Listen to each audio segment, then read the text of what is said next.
Bienvenidos nuevamente a la Biblioteca de Diomedes. Como siempre, por Esdrújula TV. Hoy tengo el placer, el honor de poder charlar y compartir esta velada con Eduardo Gudinas. Eduardo Gudinas es un investigador del Centro Latinoamericano de Economía Social, de Ecología Social, CLAES. Hace 30 años que como mínimo se está dedicando a la defensa del medio ambiente, a problematizar la temática del desarrollo y de los movimientos sociales en América Latina.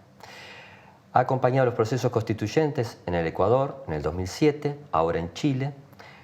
Es docente internacional, ha dado clases en Noruega, en Alemania.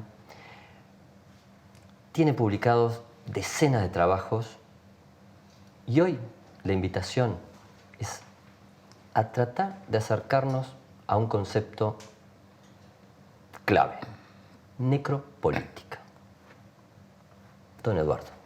Hola Jorge, un gusto de estar aquí con los que nos acompañan en Esdrújula TV. Así es. Contame, ¿qué es la necropolítica? Bueno, la necropolítica, si lo podemos resumir en una frase breve, es dejar morir a las personas y a la naturaleza. Es un vínculo que se hace en este acontecimiento ahora contemporáneo, que vemos una crisis ambiental acompañada también de una debacle en lo social, y que eso tiene un trasfondo que cruza a todas las ideologías políticas. Es un poco el síndrome, el mal de pleno siglo XXI. Muy bien. Lo cual no quiere decir que esté bien. ¿Cuál sería la primera correlación que podríamos empezar a pensar en este año larguísimo que arrancó en realidad en marzo del año pasado con el COVID? La crisis climática y la acción de los gobiernos. Bueno, se pueden vincular porque de hecho cuando se dice la necropolítica es dejar morir a las personas, todo lo que ha ocurrido en este 2 años largo que parece uno con la pandemia ha dejado en evidencia esa circunstancia. Y en paralelo la temática ambiental sufre de males similares. Y tal vez lo que acaba de ocurrir en las últimas semanas con la última cumbre de los gobiernos para abordar la temática del cambio climático establece esa relación, que es de nuevo el dejar morir a la naturaleza, dejar morir a las personas, pero para mantener viva la economía. Esa frase me parece conocida. Uruguay, habitualmente nosotros tenemos una visión quizás autocomplaciente, podría ser un primer adjetivo, pero que es básicamente de que todos estos procesos están aconteciendo en otros lugares y que aquí la vamos llevando muchísimo mejor. ¿Esa percepción es tan solo ideológica o cuál es la realidad de esa autopercepción y la realidad uruguaya frente a esto? Bueno, todos los países han pasado por una fase en que somos los mejores y una fase en que somos los peores. Eso ha sucedido en todos. Pero para abordar esto de la necropolítica, tal vez Uruguay es un caso raro, sí, porque en general se ve a sí mismo como un gran manejo de la pandemia. Entonces, si hacemos una comparación con los demás países, y para eso los televidentes van a ver una gráfica de las curvas acumuladas de muertes por COVID desde el inicio de la pandemia para compararnos realmente qué sucedió. Entonces, si nosotros vemos esa gráfica y esos números, van a ver que Uruguay está ahí en la mitad de la tabla. Uruguay ha alcanzado los 1.760 muertos por cada millón de habitantes, de fallecidos. Entonces, ¿estamos mejor que otros países? Sí. Por ejemplo, estamos mucho mejor que Perú, que es uno de los casos más dramáticos de América Latina, que tenía 6.000 muertos por cada millón de habitantes. Y estamos mejor que Brasil, que tiene casi 1.000 más que nosotros. Pero si yo miro para el otro lado, nosotros estamos por encima del número de fallecidos que ha habido en Alemania. Claro. Y estamos lejos del que está mejor en la tabla, que ese sí es el ejemplo mundial, Entre ellos te puedo mencionar el caso de Noruega, que tenía 207 muertos por millón de habitantes. La gráfica esa que ven ustedes en la imagen es sobre todo importante porque muestra los momentos en que esa curva aumentó. Entonces uno puede comprender las altas cifras de muertos, por ejemplo en Italia, en España, en Alemania, porque los agarró medio al principio desprevenidos. Lo paradojal de Uruguay es que esa disparada de muertos ocurrió casi un año después. Sí. Entonces eso también revela problemas en cómo se administró y gestionó la crisis sanitaria en el país. Entonces, ¿qué dice la necropolítica sobre esto? Es que de diferente modo, con diferentes énfasis, en los países ha ocurrido un cambio por el cual se toleraba o se aceptaba con más o menos resignación que murieran personas. Un hecho notable de América Latina, que a mí me impacta, ¿no? Es que en ningún país hay una discusión seria de reformar los sistemas de salud. Sí. No la hay. Uno ve las circunstancias, por ejemplo, de la pandemia en Ecuador, Perú, Bolivia. Para que el que me siga tenga una idea, en Bolivia se alquilaban o se vendían crematorios portátiles. Había claramente un subregistro. Pero no hay una discusión, sea de los gobiernos conservadores o sea de los gobiernos progresistas, y tampoco hay una demanda ciudadana en decir, bueno, algo pasa muy serio que tenemos esta circunstancia. Entonces, la traducción de esto para el caso de la necropolítica, rescatar un poco el origen del término. Es un término acuñado a principios del siglo XXI por Achille Mbembe, de Senegal. De Senegal, un docente ahora en Sudáfrica, que lo hizo como reacción a lo que vino después de los atentados a las Torres Gemelas. Ese énfasis militarizado de excluir, controlar, disciplinar y eventualmente castigar poblaciones enteras. Entonces, tomando prestado aquel concepto y colocándolo a esta circunstancia, la necropolítica, ¿qué es? No es que sea mandar matar gente, quiero advertir eso. Esa es una sutileza que me pareció fascinante. Sí, no es la violencia, tampoco es la acción de las bandas criminales en los barrios o los sicarios, no. Es dejar morir a las personas. Es dejar morir a las personas y a la naturaleza. Porque Moloch es más sagrado. Claro. Y entonces, lo otro que caracteriza es la escala. Fíjate que en el caso de nuestros países, en esta pandemia, enfocado en América del Sur, por lo menos 300 millones de personas estuvieron bajo confinamientos. Sí. 300 millones, es una cifra, es más de la mitad de la población de América Latina. Hay países como Chile o Argentina, varias ciudades, especialmente Buenos Aires, que han tenido, el caso de Buenos Aires, más de 240 días de confinamiento. Entonces ha sido una estrategia de confinar, vigilar a la población. ¿Y por qué necropolítica? Porque amplios sectores de la población lo querían. Y si no me confinaban, criticaban al gobierno de turno. Sí, por supuesto. Y eso fue acompañado por una cifra de muertos por el COVID espantosa, zumbado. En América Latina son más de 1,5 millones de personas que murieron. Estamos hablando de cifras casi de nivel de una guerra. Es pavoroso. Es pavoroso y no ha habido una reacción para evaluar esto adecuadamente. Cuando surgió la epidemia, algunos analistas tendían a hacer un escenario de que la iluminación mística iba a llegar a nosotros. Otro estaba pronosticando que una sociedad socialista extremadamente solidaria iba a ser el fin de toda esta etapa, pero lo que nos aguardó solamente fue más pobreza. Más pobreza y más control. Y más control en una serie de crisis entrelazadas. Te traje algún número, Jorge, para compartir contigo y con los que nos están viendo. Por ejemplo, se perdieron 47 millones de empleos. Se sumaron 22 millones de nuevos pobres. Y tenemos un retroceso a los niveles de pobreza de hace 10 años atrás. Entonces, la escala es increíble. Y de nuevo, llama la atención entre esta debacle y la no intensa, aguda y continuada polémica sobre por qué nos está ocurriendo esto. Sí, y eso está bastante relacionado con el tema del cambio climático. Me ha pasado la experiencia en el local, hablando con amigos, que algunos decían, bueno, la buena noticia es que con esto estamos evitando una economía acelerada, entonces estamos enlenteciendo el cambio climático y entonces supuestamente el COVID tenía algo positivo. Mientras tanto, frente a tu sorpresa, también tengo algunos que me han discutido el concepto del cambio climático y otros de que el cambio climático tenga un origen humano. Bien. Bien horrible.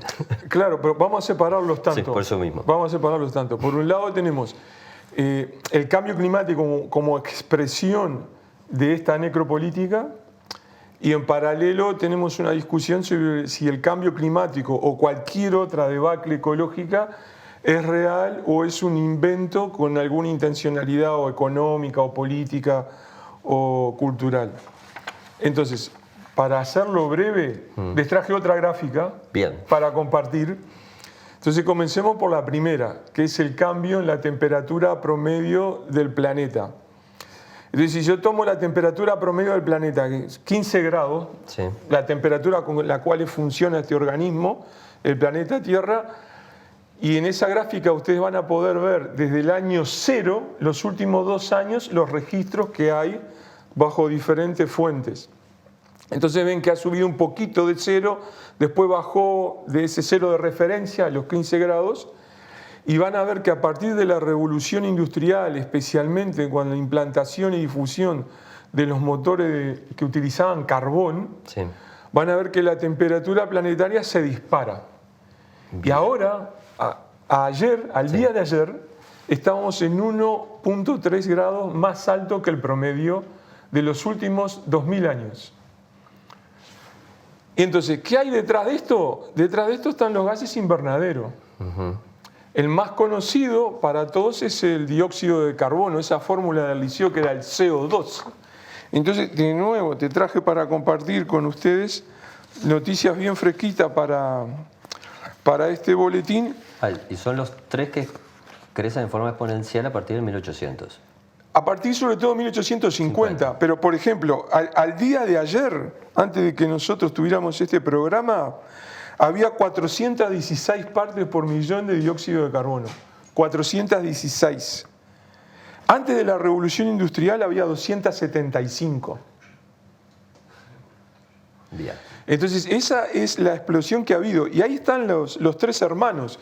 ¿Quiénes son los 3 hermanos? El dióxido de carbono, son los gases de la chimenea, de los motores de combustión. El metano, que son los gases que hay de pérdida en el sector petrolero y que vienen de la agropecuaria, y el óxido nitroso. Los 3 aumentaron sustancialmente de la revolución industrial. Toda la evidencia disponible que hay indica de que esos 3 gases son los responsables del cambio climático. Bien. Para casi cerrar este bloque, de los 3 hay uno que se refiere directamente a la economía uruguaya, que es el metano. Es uno de los más importantes por la base agropecuaria que tiene el país. Entonces, próximo bloque, contame, ¿en qué se descompone el metano? ¿Y cuál es la implicancia y cuál es lo que podremos hacer aquí en Uruguay? ¿Cómo no? Muchísimas gracias.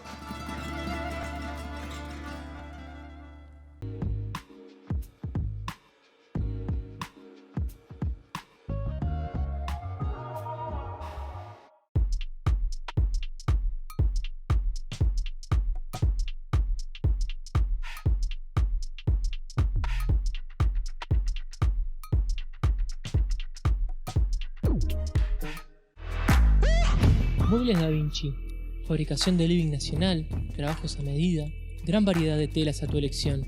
Contactanos a través del www.mueblesdavinci.uy, @mueblesdavinci o al 098 60 0069.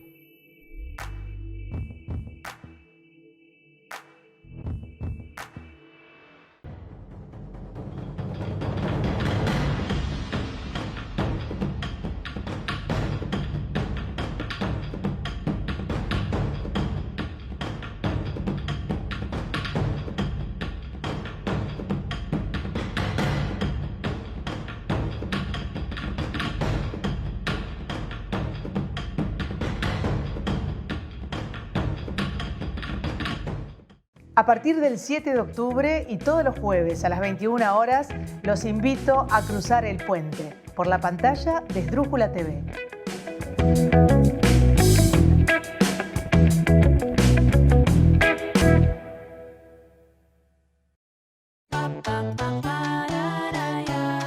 Elegir un colegio es una decisión muy importante. Vení a conocer la SAFA. Desde 1889, siendo escuela de vida.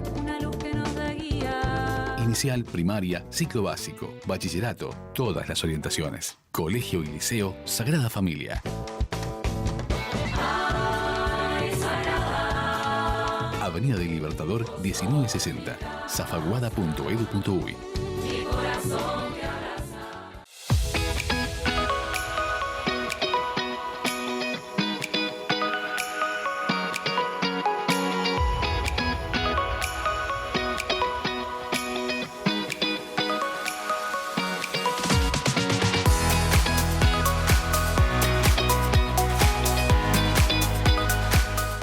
Hoy para UNAJPU no es un día más.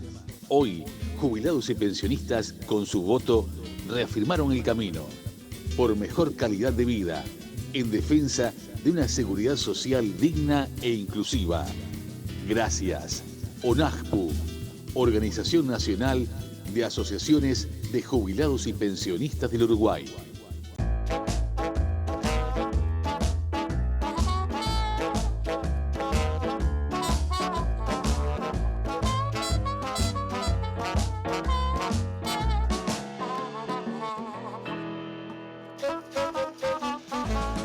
Proba una gran hamburguesa, como vos la querés. Signature Collection by McDonald's presenta la nueva American Barbecue. Ahora también con 3 carnes. Sabor premium, sin tanta pose.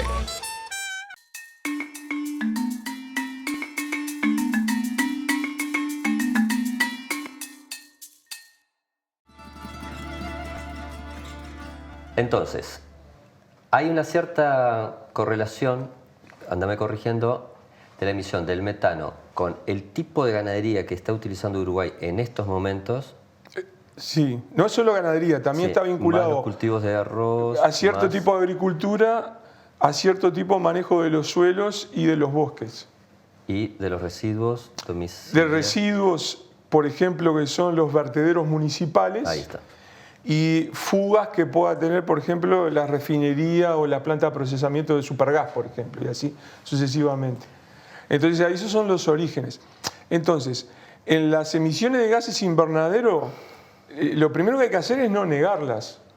Eso es la trampa que quedan varios países del sur, diciendo, bueno, todo esto es culpa de los países del norte, entonces yo quiero seguir emitiendo porque también quiero, entre comillas, ser desarrollado. Entonces, esas evaluaciones tienen muchos problemas. ¿Por qué? Porque en las emisiones per cápita, que puede ser una manera de medirlos, resulta que un uruguayo emite más que un alemán. Bien. Si yo hago las mediciones históricas desde 1850 hacia el presente, es cierto que Estados Unidos y los países industrializados emitieron mucho, pero en el top de los emisores se cuelan países como la India y Brasil. Entonces, esta es una historia donde no hay inocentes, son todos culpables.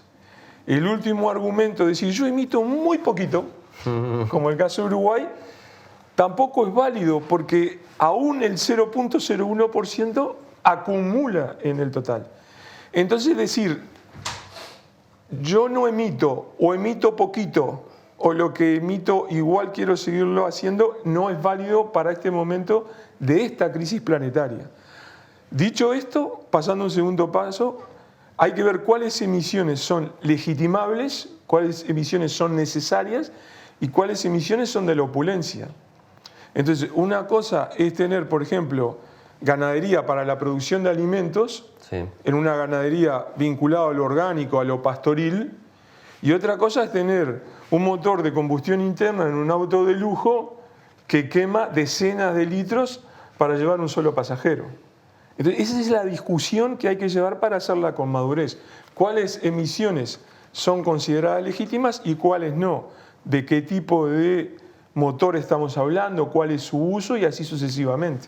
Sí, en estos días había todo un planteo que nosotros le estamos vendiendo energía eléctrica a los brasileños en función del déficit hídrico y que para dicho objetivo estamos quemando gasoil. Sí, eso también se ha argumentado y es una advertencia que es real. Sí. Es una advertencia acertada. Pero me parece que un elemento clave de lo que estabas diciendo era que los diversos grupos económicos de alguna forma se sienten afectados en sus rentabilidades actuales y futuras y a su vez tratan de escurrir el bulto. Los diversos grupos económicos y también la gente, porque la gente quiere tener su auto propio. Claro, es... Entonces, lo que está en debate con el cambio climático y otros temas ambientales, insisto que estamos tomando la cuestión del calentamiento global como ejemplo de todo un paquete de problemas, es que implicaría cualquier alternativa cambios sustanciales en nuestros estilos de vida. Eso es lo que está en discusión. Ahora, siguiendo con tu pregunta, yendo a los negacionistas que hay, resulta una argumentación paradojal, porque también traje para compartirte unos documentos secretos para que pudiéramos compartir con lo que nos están viendo.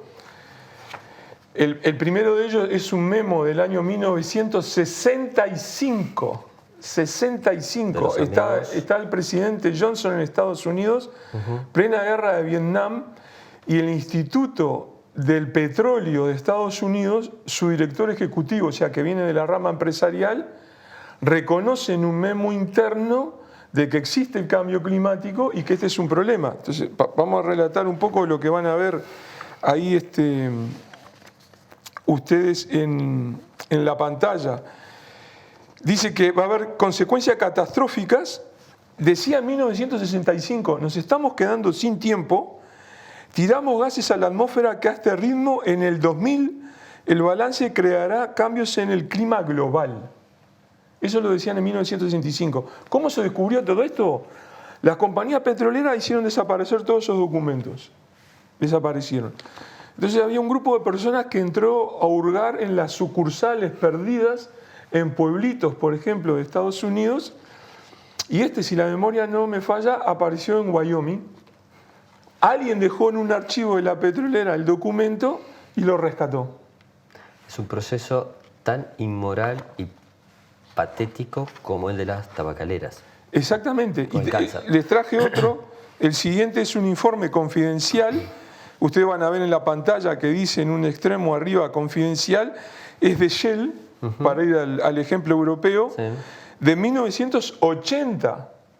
1980, o sea, 12 años antes de que se firmara el primer convenio global sobre el cambio climático.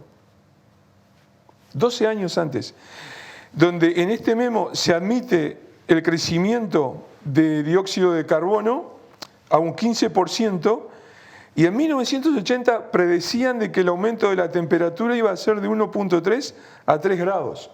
Le erraron solo por 1/10 de grado. Va a haber cambios en el nivel del mar, cambios climáticos, y estas alteraciones, dice Shell, serán mayores a nada visto en los últimos 12.000 años. Bien. Entonces, si yo soy de una empresa petrolera, no gasto en una agencia de publicidad para hacer negacionismo del cambio climático. Le dejo la teoría a los negacionistas. Que lo hacen gratis. Lo hacen gratis. De algo que ya saben las propias petroleras que es real. Ahora bien, en esta carrera hacia el suicidio, ¿cómo es posible de que las diversas élites hagan acuerdos y promesas muy vagas, acostados, como quien dice, arriba de un barril de pólvora y no tomen medidas concretas? Bueno, acá viene ¿no? la necropolítica y por qué este juego que estamos haciendo entre la pandemia y el cambio climático permiten avanzar en esa circunstancia del dejar morir a la vez a las personas y a la naturaleza, pero para mantener viva una economía. Porque en esta cumbre cumbre de cambio climático que fue en Glasgow en noviembre, los gobiernos firman al final una declaración que resume sus puntos. Y cuando uno lee la declaración, se encuentra con lo siguiente. Ellos reconocen en la declaración de que mantienen el objetivo de que no pueden superar un aumento de la temperatura planetaria para poder estar dentro de los márgenes que eviten el cambio climático, pero a la vez el mismo documento, unos párrafos después, dicen, los propios gobiernos dicen, yo la estoy aumentando y la estoy aumentando de más. Entonces, ¿admiten eso? ¿Lo admiten? Pero eso nos podría llevar a otro punto, que es que el sistema está obviamente en crisis, pero que esas crisis, bienvenidas sean. Sí, hay discusiones simultáneas, pero que nosotros tenemos que separar para poderlas abordarlas con la mayor rigurosidad posible. Hay por un lado una discusión que incluye a la academia y a buena parte de la militancia política que durante décadas ha sostenido de que se enfrenta una crisis y que ahora estaríamos en una crisis aún más grave porque se suma esta circunstancia ambiental y se suma la pandemia. En general, esa argumentación está enfocada o utiliza el léxico, esto es una crisis del capitalismo. Sí. Eso es lo más común que se ve. Entonces, frente a eso, a mi modo de ver, ahí hay una interpretación errónea y un conocimiento inadecuado y limitado de cómo funciona el capitalismo, porque los capitalismos funcionan siempre en base a la crisis. Es más, desde principios del siglo XX, cuando aparecieron los primeros manuales de texto sobre desarrollo, incluso antes de la Segunda Guerra Mundial, se reconocía todo el tiempo de que la crisis era muy importante para mantener funcionando el capitalismo, ¿no? Entonces, ahí tú tenés argumentaciones que dicen esta crisis terminal y eso implicaría alguna alternativa no capitalista. Sí. Pero de nuevo tengo el ejemplo de la conferencia de Glasgow y del cambio climático, porque uno de los acuerdos más celebrados en la conferencia de Glasgow fue el encuentro del negociador de Estados Unidos y del negociador de China, donde claro que tienen diferencias, pero acuerdan en trabajar juntos porque en el fondo comparten una misma estrategia de desarrollo. Entonces, sí, las estrategias de desarrollo no son idénticas y eso es lo que yo quiero subrayar, porque no es lo mismo la dinámica económica y política de cómo funciona Estados Unidos con un gobierno demócrata, el poder de las corporaciones, cómo funciona su democracia, su representación parlamentaria, etcétera, etcétera, que lo que sucede en China, guiada por el Partido Comunista Chino y el rol de las empresas, la naciente industrialización del país y la propiedad privada que haya o no haya ahí, etcétera. Son regímenes políticos y bases ideológicas distintas. Pero comparten una misma visión sobre un cierto camino de lo que es el desarrollo. Comparten el ámbito de discusión. Claro. Dentro de este ámbito, dentro de este barrio, discutimos. Sí. Y somos muy distintos, pero nos damos la mano y nos peleamos, claro, porque Estados Unidos defiende el sector petrolero y ataca las emisiones de carbón, y China necesita el carbón porque es su principal fuente de energía y combate el sector petrolero de Estados Unidos. Claro. Pero los dos emiten gases invernaderos. Otra forma de verlo, quizás para hacer un ejemplo un poco distinto en términos históricos, fue el régimen soviético lo que le pasó al lago Baikal, que fue básicamente... sí, en este caso el ejemplo más claro es lo que ocurrió en Polonia. Bajo el régimen soviético es una debacle ambiental que tiene herencias hasta el día de hoy. ¿Qué pasó en Polonia?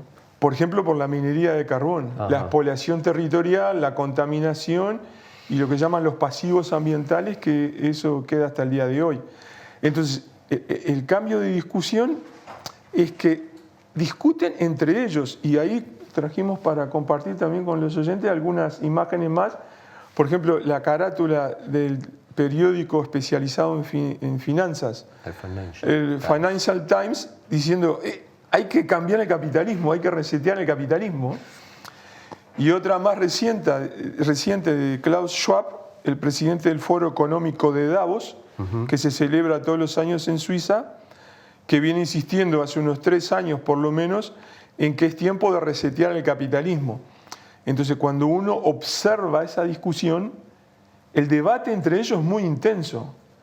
Entonces, dicho de forma muy esquemática y muy simplista, pero para transmitir solamente una imagen, tenés una Ámsterdam y una Colombes, donde en la Ámsterdam está el viejo empresariado, la minera de carbón y la industria petrolera y otras formas que quieren seguir contaminando y tener el mismo tipo de relaciones laborales que hace un siglo atrás.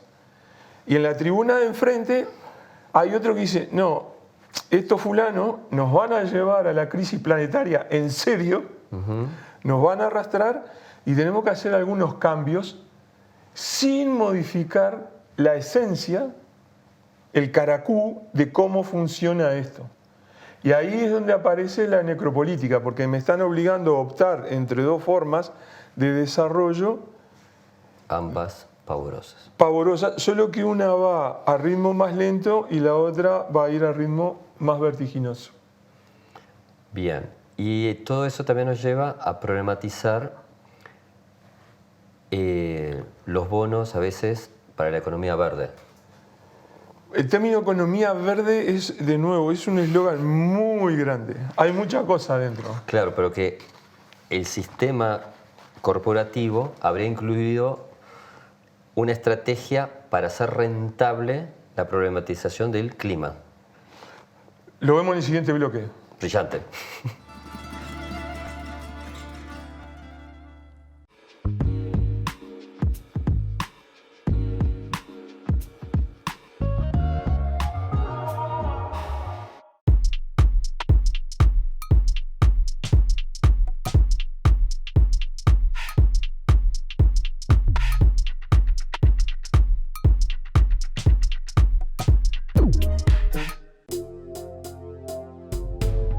Existir Sociedad Anónima es el único importador oficial de repuestos Jack.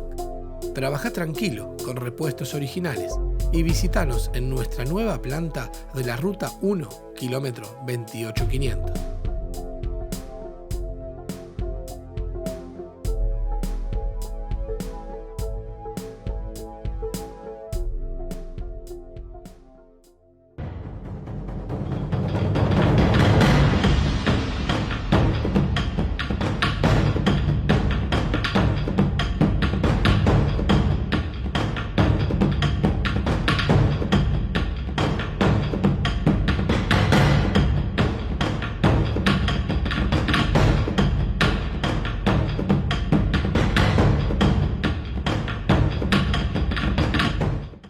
Hoy para UNASPU no es un día más. Hoy, jubilados y pensionistas con su voto reafirmaron el camino por mejor calidad de vida en defensa de una seguridad social digna e inclusiva. Gracias. UNASPU, Organización Nacional de Asociaciones de Jubilados y Pensionistas del Uruguay. Elegir un colegio es una decisión muy importante. Vení a conocer la SAFA. Desde 1889, siendo escuela de vida. Una luz que nos da guía. Inicial, primaria, ciclo básico, bachillerato, todas las orientaciones. Colegio y liceo Sagrada Familia. Ay, Sagrada. Avenida del Libertador 1960, zafaguada.edu.uy. Mi corazón te abraza. A partir del 7 de octubre y todos los jueves a las 21 horas, los invito a cruzar el puente por la pantalla de Esdrújula TV.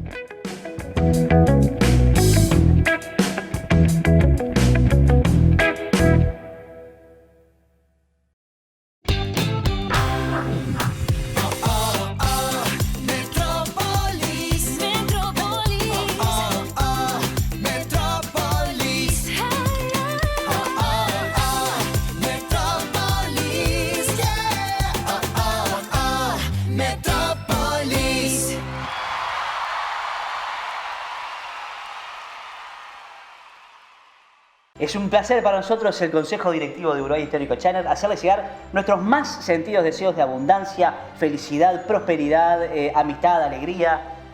Sabremos cumplir. Sí.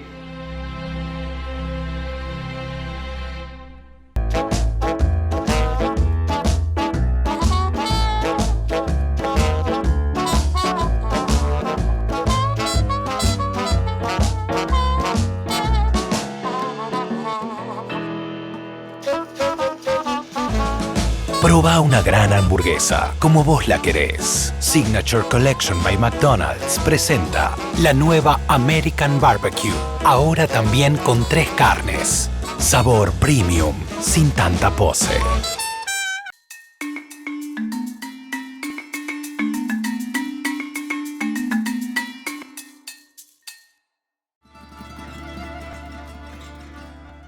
Bien, explícitame un poco más qué hay detrás de ese eslogan de economía verde, de esos bonos para prestigiar esas economías. No son sinónimos, lo primero. No son sinónimos. Economía verde es un término que ya tiene muchos años y que en general puede decirse que implica de alguna manera colocar a la naturaleza dentro del mercado.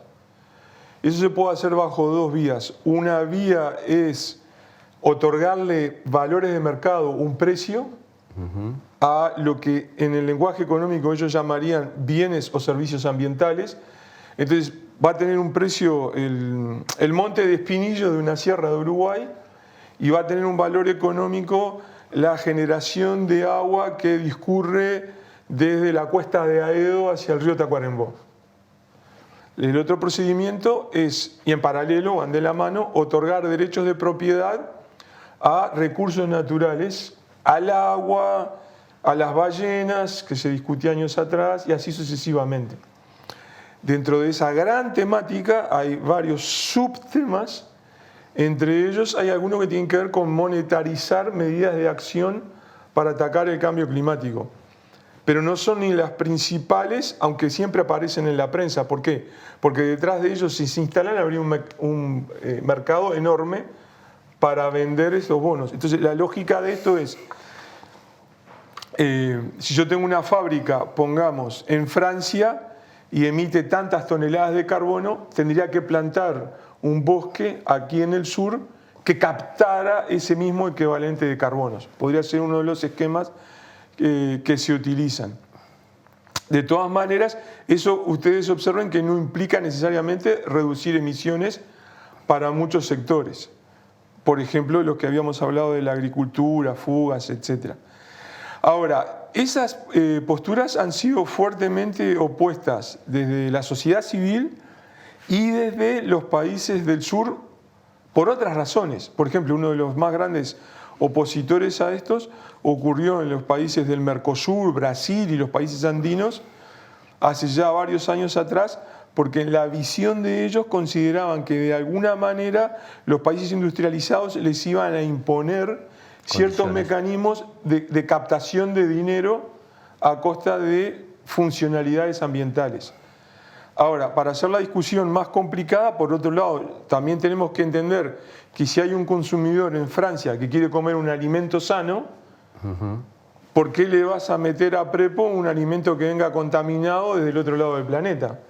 Y ese francés o el alemán le va a decir a su gobierno, no, tráeme solo alimentos sanos que no tengan, por ejemplo, una alta huella de carbono. Claro. Entonces, eso está, por alguna manera, discusiones que se intersectan entre demandas ciudadanas que son legítimas, tensionadas por el otro lado de aspiraciones empresariales y también culturales, muchas de ellas muy discutibles. Sí. Uno de tus libros y una de las charlas que tuvimos antes, estuvimos problematizando el concepto de derecho a la naturaleza. Una idea que parece muy exótica a un estudiante de derecho habitualmente,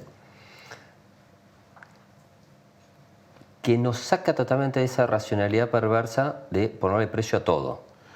No solo eso, sino vos me preguntás, ¿cuál serían los antídotos a la necropolítica? Sí, por eso mismo. El titular, el eslogan sería, bueno, una política de la vida. ¿Qué quiere decir una política de la vida? Porque puede tener muy distintos significados. Bueno, uno de sus componentes clave es que la naturaleza, lo no humano, puede tener valores en sí mismo que no dependen de la utilidad para el ser humano, o dicho esto en lenguaje contemporáneo, no dependen del valor de mercado. Claro. Entonces, volviendo al ejemplo anterior, y usted no me puede valorar el monte nativo de la Sierra de Ánimas por la expectativa de beneficio económico.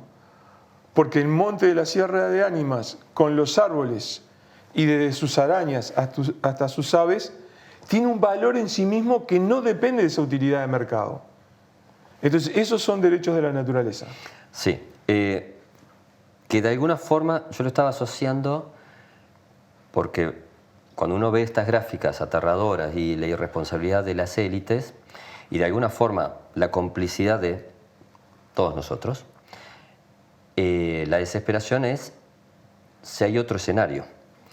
Entonces, eso me llevaba a plantearme, antes que nada, una pregunta casi pueril, que es que embarcarnos en un camino de toma de conciencia de lo ambiental no implica, por ejemplo, bajarse la tecnología. No, por supuesto que no. Y tampoco bajarse de la ciencia. Estas gráficas que compartimos nosotros están basadas en la ciencia. Pero no quiere decir que la ciencia pueda resolver todos los problemas. Es una evaluación crítica de qué se puede hacer o no.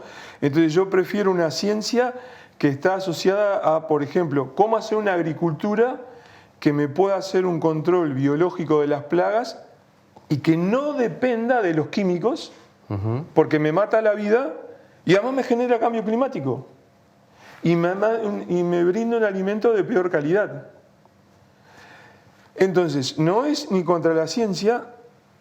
A veces esa respuesta que sean esto es cosa de hippie también es fuera de lugar. Sí, sí, pero nada más que hay que plantearlo en esos términos. Porque fíjate que uno de los principales nichos de exportación de la carne vacuna de Uruguay es la carne pastoril o orgánica. Sí. Entonces, de nuevo, ¿a quién le vamos a exportar carne? Al ritmo que vamos a seguir exportando carne o productos agropecuarios donde va a haber crecientes cuestionamientos por sus residuos de contaminantes o por el impacto ambiental general en el país. Una estrategia de muy corto plazo y de muchos riesgos. Entonces, la necropolítica es eso del dejar morir. Y te hago un ejemplo de esta semana. Esta semana se ha hecho viral un video de apicultores que muestran cómo varias colmenas de ellos, en una zona que acaba de ser fumigada, al frente de la colmena, de la caja de madera con la colmena, había un tapiz gris de abejas muertas. Sí. Eso es necropolítica, porque a nadie le importa. Pero hasta hace unos años atrás se exportaba más miel que vino desde Uruguay. Claro. Entonces, aquellos que hacen un monocultivo intensivo en base a químicos que me mata a las abejas y no pasa nada. Dando un paso más, estos números que hemos visto de la pandemia o el incumplimiento del cambio climático, los ministros y jefes de Estado firman en Glasgow un documento que dicen no cumplimos ninguna de las metas, lo firman, no renuncia ningún ministro del ambiente en ningún lugar del planeta. Ni hay básicamente interpelaciones. De hecho, en Uruguay básicamente nos enteramos de la peor forma, que era lo que se había firmado, más allá de las implicancias que tenga. Claro, pero tal cual. Uruguay firmó el acuerdo de carbono, nos enteramos por un comunicado del Departamento de Estado de Estados Unidos. Ni del gobierno uruguayo. Ni del gobierno uruguayo. Entonces, la necropolítica, claro que le tira de las orejas a los gobernantes que hacen esto, o a los empresarios que están por detrás. Pero también nos pone en un desafío enorme por qué crecientes mayorías lo aceptan. Y el caso de la pandemia es aún más acuciante porque en varios países se demanda una salida económica a la crisis de la pandemia y esa salida económica pasa por hacer morir aún más a la naturaleza. Entonces, van a ver ustedes también otro ejemplo a tono con esto, es la ola de incendios que sacude a América del Sur. Entonces ustedes tienen decenas de miles de incendios por temporada, donde está todo un continente, donde en una misma semana puede haber miles de focos ardiendo, sobre todo en los bosques tropicales, en el Pantanal o aquí cerca en Argentina. Todo esto nos lleva que de alguna forma este modelo de desarrollo sustentado en una especie de pensamiento único, como vos la otra vez me explicabas. No es pensamiento único, porque son distintos entre ellos. Y discuten y tienen revistas, libros, simposios y unos pelean con los otros, Sí, pero todos comulgan en que progreso, claro. crecimiento económico, la naturaleza son recursos para apropiarme, el consumo importa más que la calidad de vida, la expansión económica chorrea beneficios y en algún momento usted o a fulano lo sacará de la pobreza. Entonces discuten en cómo organizar eso, en qué arquitectura institucional se resolverá ese problema, pero no están en discusiones las bases fundamentales en los saberes y en las sensibilidades que sostienen eso.